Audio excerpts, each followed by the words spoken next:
Ever feel like you suck at this job? Motherhood, I mean. Have too much anxiety and not enough patience? Too much yelling, not enough play? There's no manual, no village, no guarantees. The stakes are high. We want so badly to get it right.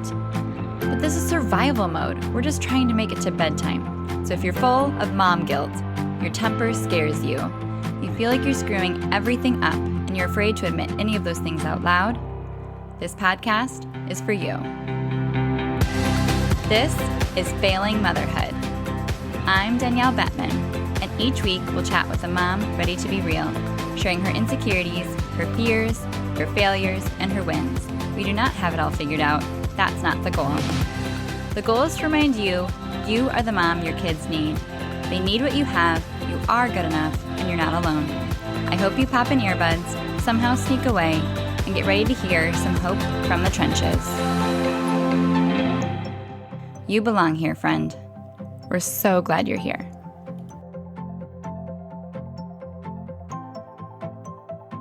Hey, it's Danielle, your Positive Discipline Certified Parenting Coach for strong-willed kids ages 2 to 10. I am so glad you're here and listening to Failing Motherhood. I help defeated parents find validation, support, and proven techniques to parent their strong-willed kids with composure, connection, confidence, and cooperation through a 3-month group coaching program based on the Wholehearted framework that I have developed over years of working with families one-on-one. And if you've just found the podcast, you can go to failingmotherhood.com to view a playlist of our most listened to episodes, as well as where to start if you have a strong-willed child. Now, I do have a special announcement to mention. Starting tomorrow, which is May 1st, I am kicking off the annual drive in requesting ratings and reviews for Failing Motherhood. Now, Failing Motherhood is turning 4 this month, and it's the month of Mother's Day. And ratings and reviews are huge for podcasts. They determine your search rankings. They invite potential listeners to tune in for credibility, and they really size up the quality of your podcast as well. So if you have been enjoying Failing Motherhood, whether it's your first episode, second episode, or 150th, please go ahead and rate it 5 stars inside Apple Podcasts or Spotify. And I will offer you an extra incentive right now for leaving a super quick 2 to 3 sentence review inside Apple. After you type something in on your phone, screenshot it and then hit submit. Then email me that screenshot or send me a DM with that image of your screenshot. And you can find those ways to search and connect with me in the show notes. And then I will go ahead and give one listener $50 to an Amazon gift card on Mother's Day. So you have between May 1st and May 12th. And the key thing is it takes like 24 hours for your review to process. So you won't be able to screenshot it once you hit submit. And there's also no way for me to connect that review to you because usually there's like a handle or something more anonymous. So that is your way to get some incentive and to be able to take that to Amazon and maybe get yourself something that you've been thinking about since the Glow Up episode. I would be so excited to be able to share that with you.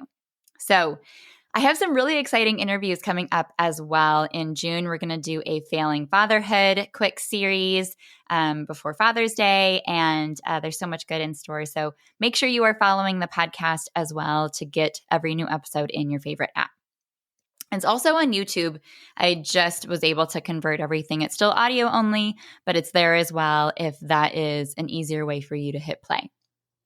So in today's episode, we're going to talk about how parenting is so related to a customer service job. If you've ever worked in retail or hospitality, then you know what I'm talking about, but you might not know how that correlates exactly, and it makes a huge difference in cooperation for strong-willed kids. So this week, we are taking parenting advice from HelloFresh, and I'm going to dive into an example of customer service that I had over the last week or two and see what they did that was really smart and that worked, that we can kind of take as parenting advice here. And I'm going to share with you the two big mistakes that well-intentioned parents make. We're going to break those down. We're going to learn from these customer service giants of how to kind of embrace that conflict. And then I'm going to share with you a quote that has shaped every single day of my parenting that I can't share enough. So we're going to wrap up with that quote. Are you ready? Let's dive in together. So I'm going to share first and open with reading the screenshots of my conversation with the customer service agent in HelloFresh. Now, if you're not familiar, HelloFresh is one of those direct consumer subscription services for meal kits and meal planning. And you get a box in the mail each week with, however many meals for however many portions that you kind of ordered, and they get delivered to your house, and then you have the recipe right there and all the ingredients, and then you just make whatever that meal is when it's convenient for you. And we have been using HelloFresh for months. It is really, really nice. This is not a promotion for HelloFresh. There is no promo code. So this is just a story from my own life in hopes that it can be relatable. But one week, last week or the week before, I can't remember, but I woke up on Wednesday morning realizing I never got the box that we were supposed to get on Tuesday. So I pulled up their little chat feature inside the website, and I said, hey, my box hasn't been delivered. And so we went back and forth, exchanging some information. And then I'm going to go ahead and pull up the screenshot of what the customer service representative shared with me at that point. And they said, now, I don't know if this is a real person or AI or who they were at this point, but this is just what I got, right? After reviewing your tracking information directly with FAR-I see a discrepancy in your delivery due to the box being marked as in transit, but with no estimated delivery date. I am truly sorry about this.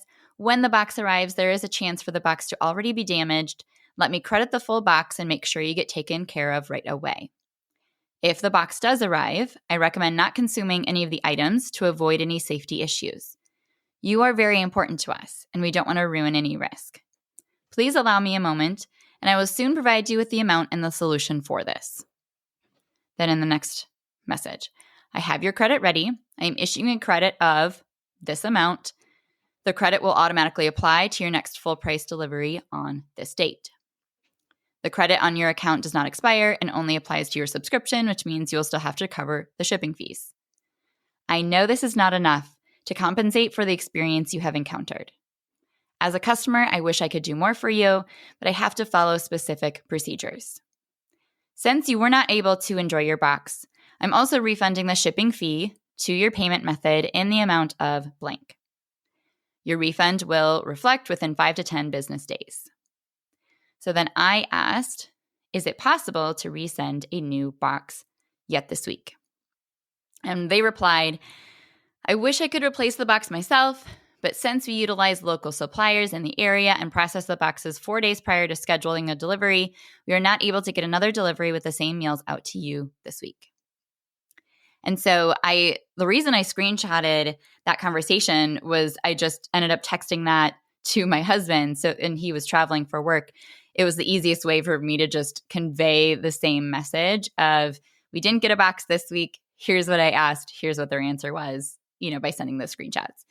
And thankfully, when I reflected on that conversation with him, he was like, oh, that's interesting that they said, first, we're going to, compensate you for what you paid for the subscription.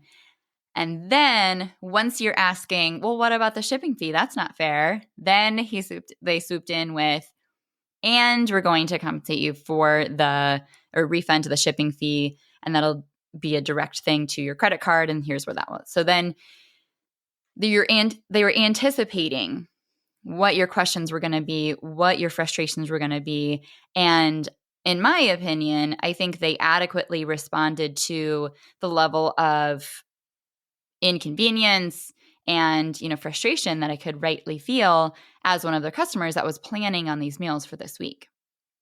And so while I was still disappointed that we weren't able to get the meals, there was really no way around that. We did end up getting the box later that day, and it was like really banged up. And I was like, what happens? It's so confusing, right? When like shipping is just like a mystery of what happens between here and there. And so I did end up going through it and saving like the non-perishable items and, kind of tossing some of the things that were no longer going to be food safe because of the temperature and all of that. But anyway, so I'm sharing this example because there are two big mistakes that good parents make. Are you ready for them? The first mistake is underreacting. Underreacting happens when we dismiss their problem, when what they're coming with us is not a big deal, when we see their complaint as irrational, when we really don't have the time to talk them through whatever they're dealing with. And so we want to dismiss or distract or completely move on without even addressing what they're talking about. And this is what happens in customer service. This is the connection point here.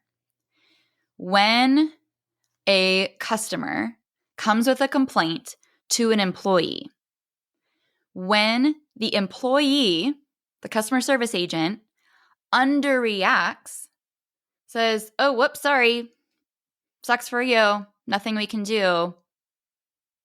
Is there anything else I can help you with? Then the customer feels like they need to now escalate their reaction, ask for a manager, double down, ask for more than just a refund. And they become very frustrated when they feel unheard and when they feel like they're not being taken seriously and when they feel like that customer service agent isn't even giving them the time of day or getting in their shoes at all. There's just no empathy and there's a disconnect there. But if a customer comes to a customer service agent and that employee either adequately reacts or even almost overreacts in the way of how much they express concern, how they feel like they're going to the lengths of their power within their role to make this right for you, when they almost say, I wish I could go above and beyond. This is what you deserve. This is, what I would love in this situation if I were you. And they start to even offer things that you didn't even ask for. Then as the customer, you begin to roll it back, underreact, say, oh, no, you're fine. It's okay. We can handle it. Like, let's pretend, you're staying at a hotel and you go to the front desk and you say, hey, our room doesn't have any pillows. If the person behind the desk is like, they'll be there later. You're not going to sleep now, right? How does that sit with you as a customer, right? You don't feel like you're listened to. You don't feel like they are taking you seriously. They don't even appreciate your money, your patronage, whatever. You're going to start to get more frustrated and say, well, this isn't okay, right? I needed to put my child down for a nap, whatever it is. And you're going to start an escalated interaction.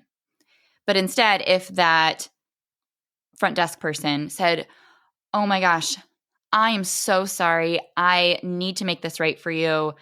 Let me go ahead and get someone right now. Would you like, firm pillows? Would you like soft pillows? Can I add anything extra? Do you need any blankets? Do you need this? Can I get you a pack and play?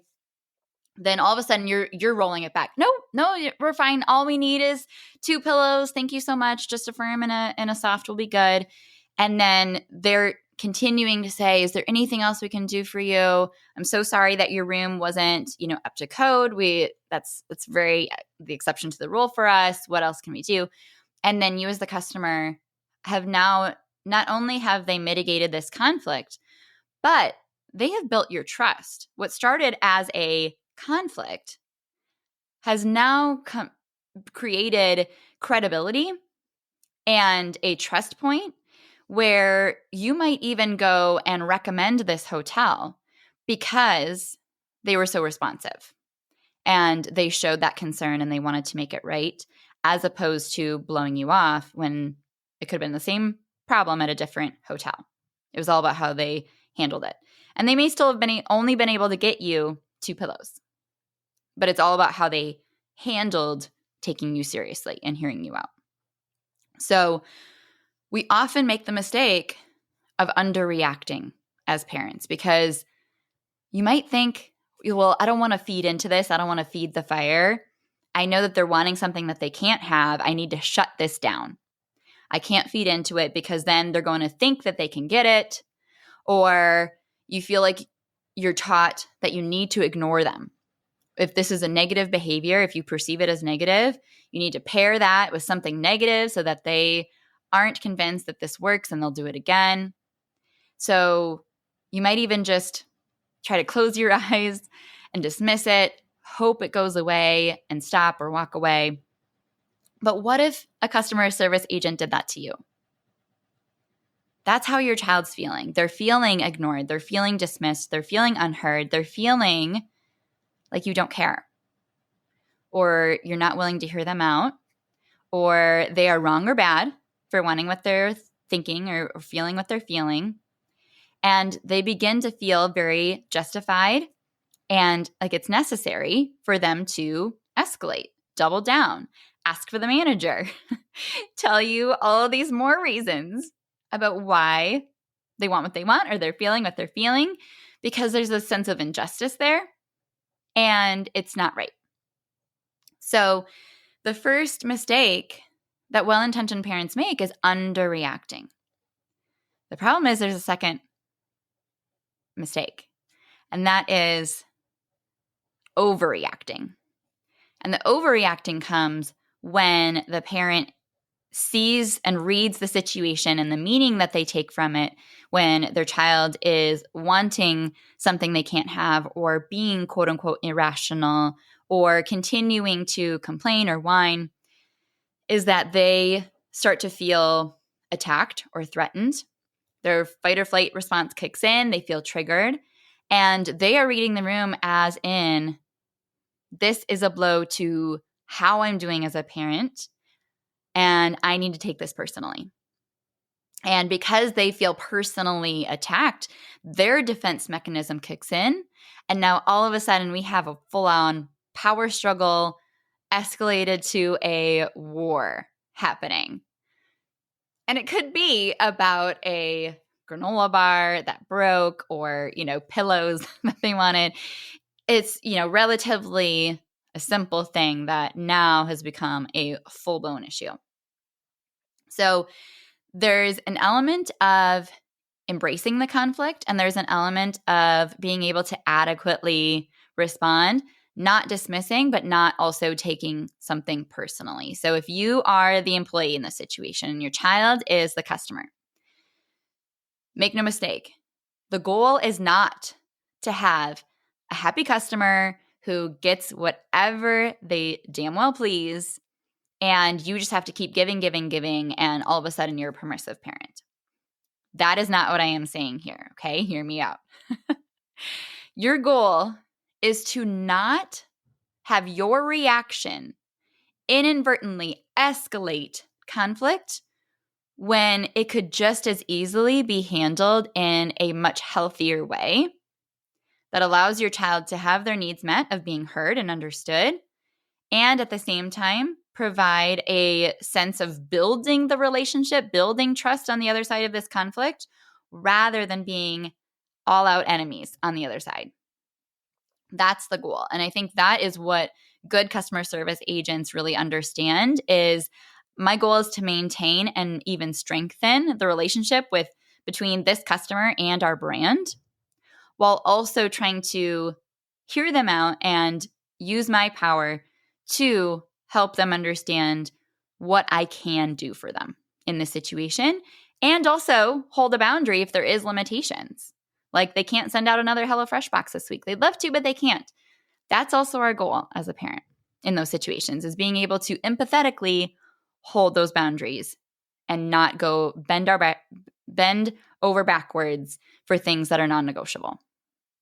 So there's a quote that I found from a customer service book that says, customer complaints are the biggest opportunity a business has to repair a fractured relationship with a customer. So they see them as opportunities, where in parenting, these moments of horrendous conflict are not technically seen as opportunities. And that's okay. We don't need to be walking around like, I'm so excited for all these opportunities I have at the zoo today to deal with like whining, complaining, sad children. No, we don't need to like be super on the other side of that spectrum, but we can learn something from this perspective. We can think, what is there that it could be a positive, especially if I, as a personality, really am not comfortable with conflict. I really have a hard time, especially maybe even between siblings. It's just extremely triggering because it makes me so uncomfortable. Then this perspective is definitely a necessary one for you to rethink why that is and be able to kind of heal that trigger as you go, because it's going to keep happening. Embracing conflict is a big piece of being able to keep your clear head on a swivel and then be able to respond rather than react, right?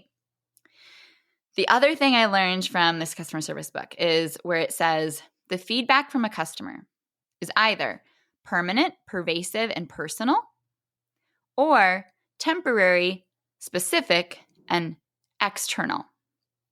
So let me read the exact quote of what they're saying here, because otherwise it's very hard to understand. And this is under a How to Handle Customer Complaints guide. When you view a negative interaction with a customer as permanent, as in it's not going away, pervasive, as in everyone feels this way, and personal, there's a part of me that plays into this, you feel like you have little control. Things are happening to you. The alternative to permanent, pervasive, and personal is temporary, specific, and external. In this light, negative interactions become much more manageable and actionable. First, negative interactions probably aren't the norm. If they are, you are doing something wrong. Second, negative feedback is usually specific to a certain product or thing. And finally, it's external. It's generally not about you or anything you are doing. So, how do you put this into practice? Look for areas where you could have improved the interaction. Practice self-talk so these interactions don't feel personal. This prepares you to stomach any waves of negativity you might run into while you're navigating the queue. And then the step-by-step is for dealing with a customer complaint. Number 1, put your emotions aside. Very, very, very, very hard to do as a parent. As I'm reading this, I'm sure you're thinking, okay, I'm trying to look at this in a lens of how do I apply this to my own parenting? We very much take things as pervasive and personal, but the collaborative problem-solving approach that I teach in my method makes you think at things of very much more circumstantial and external and therefore manageable and actionable. So put your emotions aside. Avoid challenging their complaint. So many times we double down with logic and reasoning and explanation and defending ourselves and our decisions and why they can't have that thing and why they're wrong to want it in the first place and why we're right. Not helpful. Number 3, thanking them. Number 4, acknowledging what they have to say. Number 5, problem solving. Number 6, being flexible. It's okay to change your mind sometimes. Number 7, making sure your customers hear what you're saying. And number 8, offering gratitude or an apology. So not 100% of that applies, especially in that order and as a, extremely comprehensive recipe, but we can definitely find the parallels, right? So here's my takeaways before sharing this quote that I absolutely love. The takeaways are, when your child comes to you with a problem, which is what it is, it feels like a pervasive personal issue, but it's truly a problem that they need help solving. Don't dismiss it. And don't take it personally, so that you can much more strategically come alongside them and problem solve through the conflict, embracing that conflict, getting comfortable with it. So because a well-managed interaction builds trust between you, the brand, as a parent, and your child, so that they feel closer to you on the other side of that problem solving rather than so frustrated, holding grudges, building resentment on both sides. And the quote is from How to Talk So Little Kids Will Listen. The more we try to convince our kids it's not that bad, the harder they'll work to convince us how bad it is. It's so true. But it's not our default. It's not our first instinct. It is not the first thing out of our thoughts and our mind to be able to immediately hold space for their opinions and their lived experience that is completely different from how we see things with our 25, 30, 40 years of life experience, putting that one little moment into perspective. For them, it's the only moment that matters. It's the biggest deal that they've encountered. It's the hardest problem that they can't possibly believe they can solve. And it's our job to manage our temper, hold our nerve, and be able to manage this customer service moment well so that they continue to have that credibility and that cooperation on the other side. So go ahead and leave a review on Apple Podcasts or a 5-star rating inside Spotify before you go today, making sure you're following the podcast, sending that to me over a DM, and finding my free masterclass if you haven't yet for your strong-willed child. Because if this still all feels like very ambiguous, I don't know how this applies to me, I can't even begin to implement it because I have a patchwork quilt of little tips and tricks and, picking up crumbs here and there from everything that I am hearing, because I know you are ravenous for parenting insight. But you need more than that. You need strategy, you need confidence, you need clarity, and you need one plan to follow. So if you are ready for that plan, go find that at my masterclass. The link is in the show notes. All right. I believe in you. I'm cheering you on, and I'll see you next week. Thank you so much for tuning into this episode of Failing Motherhood. Your kids are so lucky to have you. If you loved this episode, take a screenshot right now and share it in your Instagram stories and tag me. If you're loving the podcast, be sure that you've subscribed and leave a review so we can help more moms know that they are not alone if they feel like they're failing motherhood on a daily basis. And if you're ready to transform your relationship with your strong-willed child and invest in the support you need to make it happen, schedule your free consultation using the link in the show notes. I can't wait to meet you. Thanks for coming on this journey with me.